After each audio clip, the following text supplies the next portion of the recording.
গভীর রাত, চারপাশে নিঃশব্দ। মানুষ ঘুমিয়ে আছে, অথচ এক ঘরে মৃত্যুর সময় এসে গেছে। বিছানায় শুয়ে থাকা মানুষটা ধীরে ধীরে নিঃশ্বাস হারাচ্ছে, হৃদয়ের স্পন্দন থেমে যাচ্ছে, শরীরটা ঠান্ডা হতে শুরু করেছে। কেউ জানে না এই সময়টাতেই অদৃশ্য এক সফর শুরু হয়ে গেছে।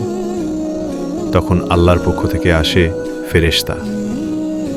যদি সে ভালো রূহ হয়, ফেরেশতারা আসে সাদা মুখ, সুগন্ধ ভরা কাপড় নিয়ে। আর যদি সে বদরূহ হয়, তারা আসে কালো মুখ, আগুনের পোশাক নিয়ে। রূহটা বুক থেকে উঠে আসে গলার কাছে, গলা শুকিয়ে যায়, চোখ স্থির। তারপর ধীরে ধীরে রূহ শরীর ছেড়ে বের হয়ে যায়। সেই মুহূর্তেই মানুষ পৃথিবীর সঙ্গে শেষ বিদায় নেয়।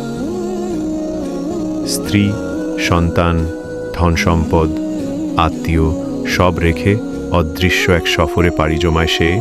তখন ফেরেশতারা বলে, হে পবিত্র রূহ, প্রভুর দিকে ফিরে চলো। তুমি সন্তুষ্ট, প্রভুও তোমার প্রতি সন্তুষ্ট। আর বদরূহকে বলা হয়, ও হে অপবিত্র আত্মা, বের হও, রাবের গজব আর শাস্তির দিকে রওনা দাও। এরপর রূহকে নেওয়া হয় আসমানের দরজার দিকে। যদি সে ভালো হতো, আসমান খুলে দেওয়া হয়, তার নাম লেখা হয় সিজ্জিনে বা ইল্লিয়িনে। এরপর আবার ফেরেশতারা রূহকে পৃথিবীতে ফিরিয়ে আনে, কারণ সে কবরের প্রশ্নের জন্য অপেক্ষা করছে।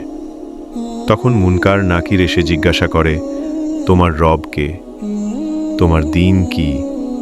তোমার নবী কে? তখন যদি উত্তর না দিতে পারে, কবর চেপে ধরে এমনভাবে যেন হাড় গুড়িয়ে যায়। আর যদি উত্তর ঠিক দেয়, কবর হয়ে যায় জান্নাতের একটি বাগান। একদিন সফর আমারও হবে, আপনারও হবে।